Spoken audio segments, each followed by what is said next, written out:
Assalamualaikum, ketemu lagi dengan Ibu Eza. Semoga kita semua dalam keadaan sehat ya.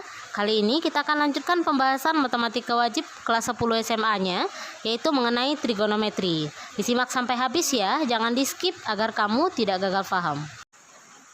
Nah, sebelum kita bahas lebih jauh mengenai trigonometri, ada beberapa materi yang disebut sebagai materi prasyarat yang harus kamu kuasai terlebih dahulu sebelum kita bahas lebih jauh mengenai trigonometri. Nah, materi-materi itu ada dua. Yang pertama adalah mengenai sudut.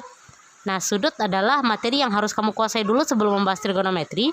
Dan setelah sudut, kamu juga harus mengetahui tentang segitiga. Karena trigonometri berkaitan dengan sudut dan segitiga. Kita bahas satu persatu. Kita mulai dari sudut. Apa sih itu sudut? Sudut adalah suatu daerah yang dibatasi oleh dua buah ruas garis yang titik pangkalnya sama. Nah, besaran satu sudut dapat dinyatakan dengan huruf Yunani. Lambangnya bisa theta, alfa, beta, atau gamma. Nah, itu huruf Yunani sebagai lambang sudut. Nah, bagaimana dengan posisinya? Pada koordinat kartesius ada sumbu X yang mendatar, ada sumbu Y yang tegak.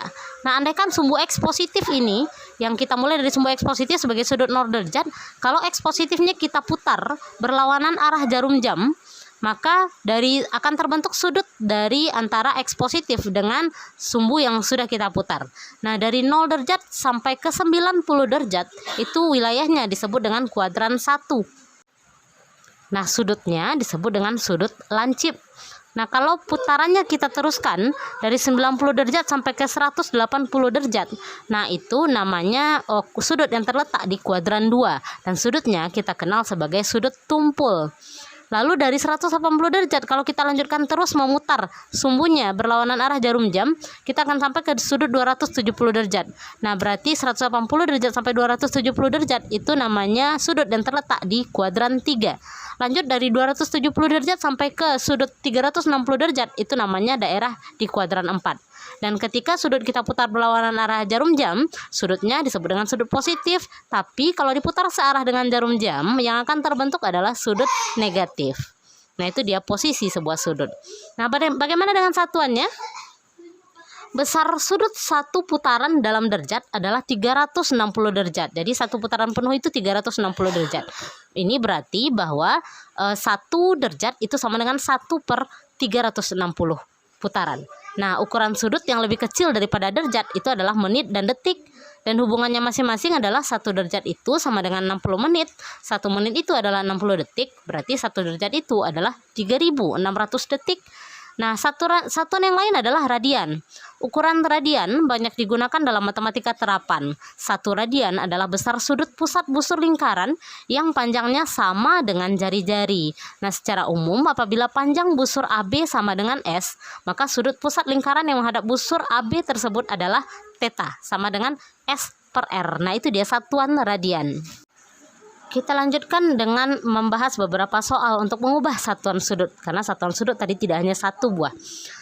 Soal yang pertama, nyatakan sudut 52,6 derajat ke dalam bentuk derajat menit detik. Karena ini masih dinyatakan dalam bentuk derajat desimal, ada komanya. Nah, bagaimana caranya? Yang 52,6 derajat, 52-nya jelas bulat, itu adalah 52 derajat. Nah, yang 0,6 derajatnya itu kurang dari 1 derajat. Berarti bisa kita tuliskan dalam menit dan detik, karena itu satuan yang lebih kecil daripada derajat. Jadi 0,6-nya kita tulis 6/10 dikali dengan 60 menit. Jadinya 36 menit. Jadi 52,6 derajat itu sama nilainya dengan 52 derajat 36 menit. Kita lihat soal yang kedua. Nyatakan sudut 112 derajat 54 menit 36 detik ke dalam bentuk derajat desimal. Karena ini dinyatakan dalam derajat menit detik. Nah, yang menit detik berarti itu kurang dari 1 derajat. Karena itu satuannya lebih kecil. Jadi bisa kita tuliskan dia dalam desimalnya. Desimal dari derajat desimal. Yang 112 derajatnya jelas itu adalah 112 derajat. Nah, yang 54 menit jadikan itu ke derajat. Caranya adalah 54. Karena 1 derajat itu adalah 60 menit, berarti 54 menit adalah 54/60 derajat. Dan yang 36 detiknya, karena 1 derajat adalah 3600 detik, maka 36 detiknya adalah 36/3600 derajat. Nah, kita jadikan desimal sehingga kita punya 112 derajat ditambah dengan 0,9 derajat ditambah dengan 0,01 derajat. Jadi 112 derajat 54 menit 36 detik sama nilainya dengan 112,91 derajat. Nah, buat yang tombol subscribe di bawah video ininya masih berwarna merah, jangan lupa dipencet dulu ya. Kita lanjutkan pembahasan soal mengubah satuan sudut kita tadi. Nah, untuk soal nomor 1 dan 2 cukup jelas ya anak-anak. Itu mengubah satuan sudut dari derajat desimal ke derajat menit detik dan sebaliknya. Karena ada satuan yang lebih kecil dari derajat, yaitu menit dan detik. Nah, kita juga akan mencoba mengubah satuan sudut dari derajat ke radian dan dari radian ke derajat. Kita lanjut ke soal nomor 3, yaitu mengubah satuan sudut dari radian ke derajat.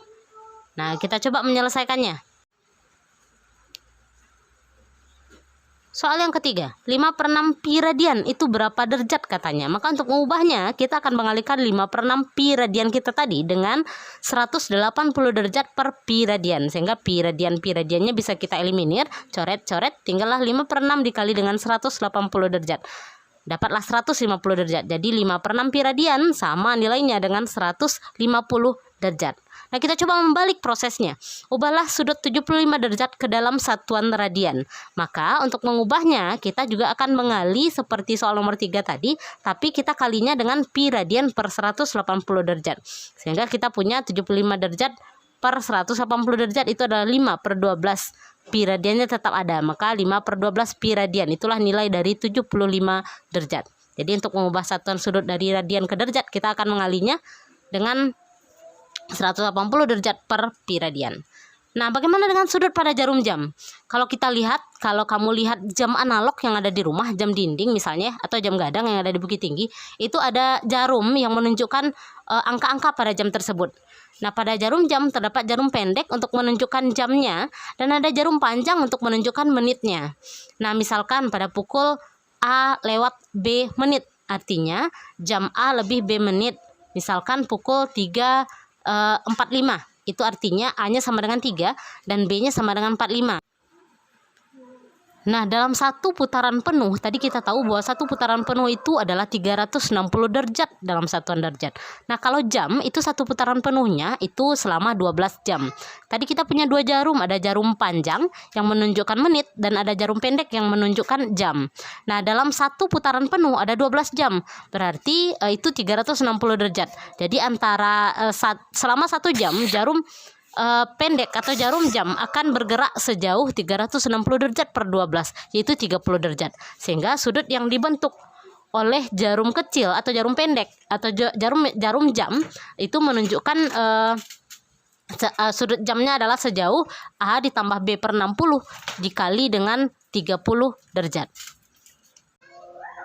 Nah, bagaimana dengan jarum panjang? Jarum panjang atau jarum menit, nah itu bergerak pula setiap detik, setiap saat. Jarum itu bergerak selama jamnya berputar. Jarum panjang juga akan bergerak. Nah, selama 1 menit jam tersebut akan bergerak sejauh 360 derajat per 60. Karena satu putaran penuhnya kan 60 menit itu. Maka 360 derajat per 60 sama dengan 6 derajat. Artinya setiap 1 menit jarum panjang atau jarum menit tadi akan bergerak sejauh 6 derajat.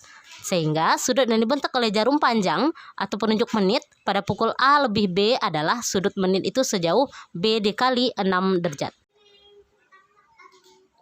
Nah, sehingga saat jarum jam berputar selalu akan terbentuk sudut antara jarum panjang dengan jarum pendek yang sudut yang dimaksud yaitu sudut yang dibentuk oleh jarum tersebut dengan angka 12. Nah, kalau kita lihat di gambar, nah yang warna pink itu adalah jarum pendek, maka itu adalah sudut jarum jam.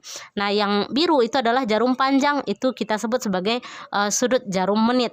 Nah, berarti sudut antara jarum jam adalah sudut yang dibentuk oleh jarum pink dengan jarum yang berwarna biru, dan sudut itu adalah selisih antara sudut jarum jam dengan sudut jarum menit. Berarti tinggal kita kurangin. Nah, kita coba lihat contoh soalnya. Bagaimana cara menentukan besar sudut pada jarum jam dengan lebih praktis. Sebelum ke contoh soal, kita lihat dulu cara lebih praktisnya. Nah, dari penjelasan kita sebelumnya, kita bisa menentukan besar sudut pada jarum jam itu tanpa menghitung masing-masingnya. Karena tadi kita udah tahu bahwa sudut antara kedua jarum itu adalah selisih antara sudut jarum menit dengan sudut jarum jamnya. Sudut jarum menit tadi kita udah tahu bahwa B dikali 6 derajat. Itu perjalanan sudut jarum menitnya. Nah, terus untuk sudut jarum jam kita tahu tadi hasilnya adalah 30A ditambah dengan setengah B derajat. Nah, ini tinggal kita kurangkan karena kita menghitung selisihnya, sehingga kita punya sudut antara kedua jarum jam itu adalah 11/2 B dikurang dengan 30A setelah kita proses dia secara aljabar. Disimak baik-baik ya kakak, biar ngerti. Jadi cara praktis ini bisa kita gunakan untuk menentukan sudut antara jarum jam ya. Tinggal digunakan mutlak 11/2 B dikurang dengan 30A. Kenapa pakai mutlak? Karena kita menentukan selisih. Jadi agar besar sudutnya positif, maka kita beri harga mutlak. Jadi besar sudut yang dibentuk oleh jarum jam pada pukul A lebih B menit adalah sudutnya sebesar mutlak 11/2 B dikurang dengan 30A. Nah, kita lihat contoh soalnya. Menentukan besar sudut antara jarum jam. Tentukan besar sudut yang dibentuk jarum jam pada pukul 5 lebih 40 menit dengan satuan derajat. Nah, berdasarkan pembahasan kita tadi, maka 5 lebih 40 itu berarti A-nya sama dengan 5, B-nya sama dengan 40. Kita sudah tahu bahwa jarum jam tadi ada dua. Ada jarum jam, ada jarum menit. Nah, kita akan hitung sudut yang dibentuk oleh masing-masingnya. Sudut jarum jam itu adalah 30 dikali A ditambah dengan setengah dikali B derajat. A kita 5, tinggal kita ganti A-nya dengan 5, B kita 40, ganti B-nya dengan 40. Sehingga 30 dikali 5 itu 150, setengah dari 40 itu adalah 20. Jadi sudut yang dibentuk oleh jarum jam adalah 170 derajat. Terus ada jarum menit. Nah, jarum menit tadi membentuk sudut sejauh B dikali 6 derajat. Jadi sudut yang dibentuk oleh jarum menit adalah B-nya 40 dikali dengan 6 derajat sama dengan 240 derajat. Sehingga sudut yang dibentuk oleh kedua jarum jam tersebut yaitu adalah mutlak atau selisih antara sudut jarum jam dengan sudut jarum menit. Tinggal kita kurangin tuh 240 derajatnya sebagai sudut jarum menit tadi dikurang dengan 170 sudut jarum jam. Jadi besar sudut antara kedua jarum tersebut adalah 70 derajat. Berikutnya adalah segitiga.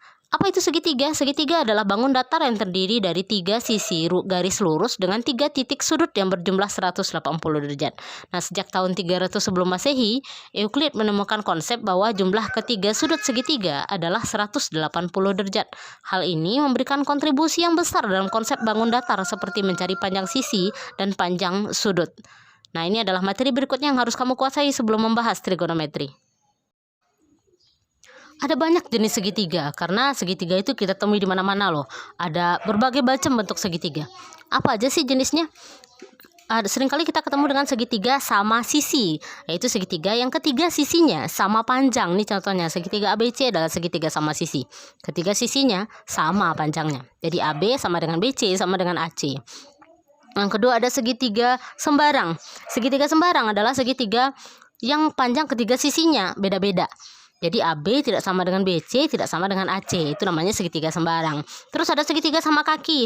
Segitiga sama kaki adalah segitiga yang dua kakinya sama. Kalau pada contoh kita ini PQR adalah segitiga sama kaki PQ sama dengan kaki PR. Terus ada juga segitiga tumpul. Segitiga tumpul adalah segitiga yang salah satu sudutnya, kalau di gambar ini sudutnya sudut B. Sudutnya adalah sudut tumpul. Jadi sudut B ini tumpul ini. Karena ada salah satu sudutnya sudut tumpul, maka segitiga seperti ini kita sebut dengan segitiga tumpul. Nah, terus ada segitiga siku-siku. Segitiga ABC pada gambar ini adalah segitiga siku-siku dengan sudut siku-sikunya adalah sudut A. Jadi segitiga siku-siku adalah segitiga yang salah satu sudutnya siku-siku. Berarti dua sudut yang lain pasti sudut lancip karena jumlah sudut pada segitiga tadi 180 derajat. Nah, yang terakhir adalah segitiga lancip.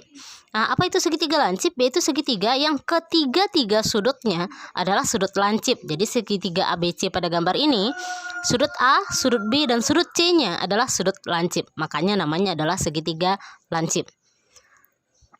Jadi kalau kita simpulkan secara keseluruhan, maka macam-macam segitiga itu bisa dipandang dari panjang sisinya, bisa dipandang dari besar sudutnya. Kalau kita pandang panjang sisinya, maka kita punya segitiga sembarang, segitiga sama kaki tadi, segitiga sama sisi. Tapi kalau kita memandangnya dari segi besar sudutnya, maka jenis segitiga itu ada segitiga lancip, ada segitiga tumpul, ada segitiga siku-siku. Nah, itu dia macam-macam segitiga. Pencet ya kak.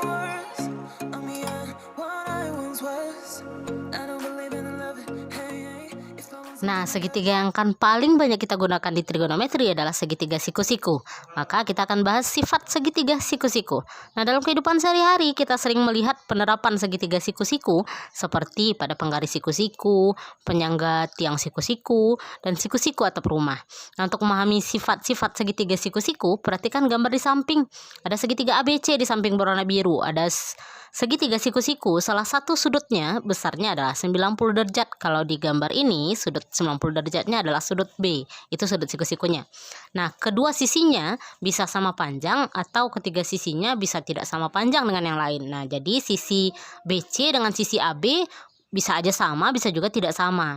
Nah, yang ketiga, jumlah sudutnya 180 derajat. Nah, ini adalah sifat umum segitiga. Jadi, karena dia adalah segitiga, maka jumlah sudutnya 180 derajat.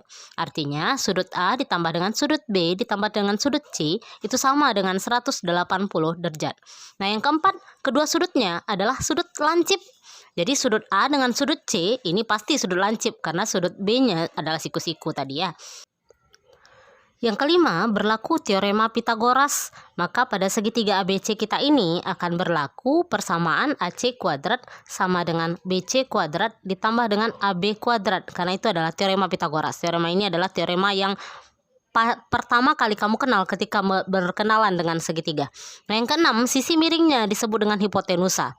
Jadi sisi yang berada di depan sudut siku-siku kita tadi adalah sudut B, maka sisi di depannya yaitu sisi AC disebut sebagai hipotenusa, atau ada juga yang menyebutnya sisi miring walaupun letaknya tidak selalu miring. Nah, itu dia sifat dari segitiga siku-siku yang akan sangat banyak sekali kita manfaatkan untuk menyelesaikan soal-soal berkaitan dengan trigonometri. Karena berikutnya kita akan membahas mengenai trigonometri. Jadi pengetahuan mengenai sudut dan segitiga yang kita bahas kali ini harus kamu pahami maksimal agar kamu lebih gampang memahami materi trigonometri kita nanti. Selamat belajar.